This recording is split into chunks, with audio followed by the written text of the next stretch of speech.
Bonsoir, ça fait longtemps que je n'ai rien posté sur ma chaîne, mais je suis super contente de vous retrouver aujourd'hui avec une nouvelle vidéo, les accents en français. C'est une leçon qui figure dans le programme CE6. Alors voilà, je vais essayer de l'expliquer un peu. Les accents en français sont très importants car ils changent le sens d'un mot, ils influencent aussi la prononciation et parfois le sens grammatical aussi. Alors, en français, il existe trois types d'accents. Commençons par définir le premier type, l'accent aigu. Alors, l'accent aigu se trouve sur la lettre uniquement. L'accent aigu se trouve uniquement sur la voyelle E.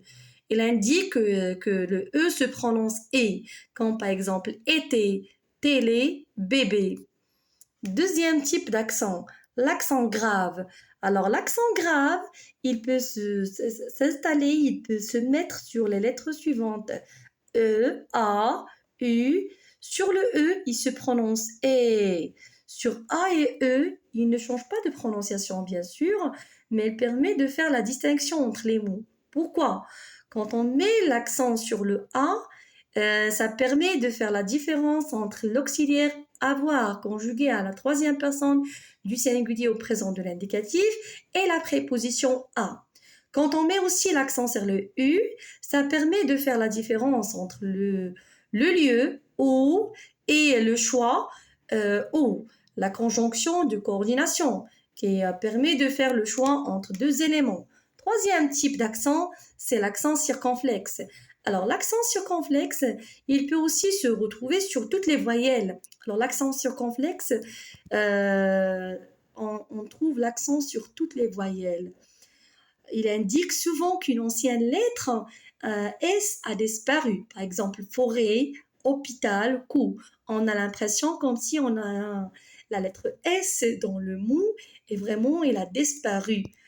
Alors, quatrième type d'accent. Alors, en français, il y a trois types, mais il y a aussi d'autres types.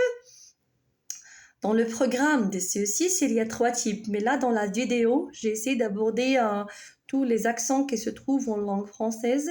Alors, le tréma. Le tréma se place sur la deuxième voyelle d'un groupe pour indiquer qu'elle se prononce séparément. Regardez un Noël, maïs, naïf. Alors là, on a deux voyelles qui succèdent et le tréma s'installe sur la deuxième voyelle pour montrer que la deuxième voyelle se prononce séparément de la première. Noël, maïs, naïf. Vous voyez comment on peut prononcer grâce au tréma. Alors là, c'est dit. Là, c'est dit, elle se met sur la lettre C. Il transforme le son K en S, surtout devant A, O, U, comme par exemple garçon. Quand on a directement après le C, O, ou bien après le C, A, ou bien après le C, U. On met la CD afin de prononcer le K, S. Alors, c'est un tableau qui est récapitulatif des accents. Alors là, on a l'accent aigu, grave, circonflexe, le tréma et la cédille. Alors, je commence par l'accent aigu. Alors, l'accent aigu s'installe uniquement sur la voyelle E, comme par exemple bébé, télé, été. L'accent grave, quant à elle, il se place sur les lettres suivantes, E, A, U. Bien sûr, comme on a dit tout à l'heure, alors l'accent grave, c'est pas comme l'accent aigu, surtout au niveau de la prononciation. Je vais vous montrer pourquoi après. Alors, et bien sûr, l'accent grave permet de faire la distinction entre le sens des mots. Alors, le tréma, il permet de séparer la deuxième voyelle de la première. Et finalement, la cédille permet de prononcer le sensé au lieu de le prononcer K, surtout quand on a A et O et U. Alors, finalement, il faut retenir trois points importants de cette leçon. Les accents, ils sont toujours écrits, même en majuscule. Ça veut dire on doit les écrire, même si au début d'un mot en majuscule. Alors, deuxième point, ils peuvent changer le sens d'un mot. Troisième point, ils facilitent la lecture et bien sûr la prononciation. Alors là, je vais vous montrer au niveau de la prononciation quelle est la différence entre un accent aigu, un accent grave et un accent circonflexe. Alors, les accents et la prononciation. Alors, l'accent aigu est, c'est une voyelle fermée. Regardez, la langue est placée, essayez de prononcer la voyelle et. La langue est placée vers le haut, ça veut dire dans la bouche. Les lèvres sont légèrement étirées, comme un sourire. On a l'impression qu'on est en train de sourire. Alors, regardez, exemple, clé, marcher.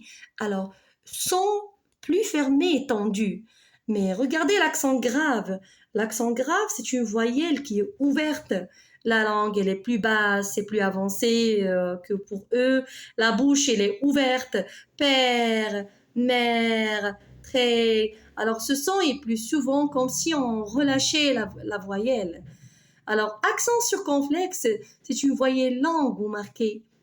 Ça veut dire souvent prononcé comme E, langue ou E. Selon l'écriture que vous avez entre crochets, c'est une écriture phonétique ou selon des régions.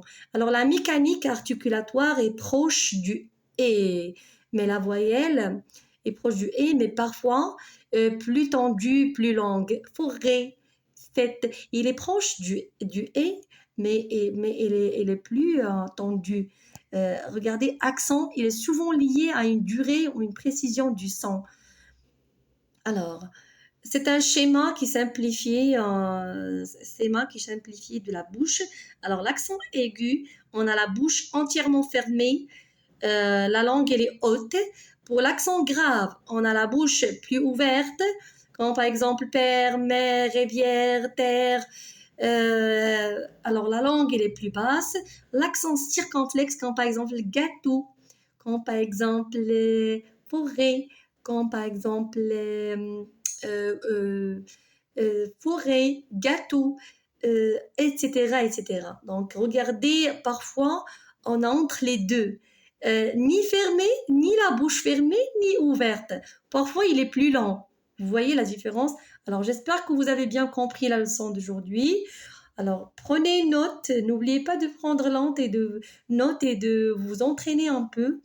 Faites quelques exercices pour pouvoir établir la différence entre les trois accents et aussi le tréma et la cédille. Faites aussi un exercice de prononciation pour s'assurer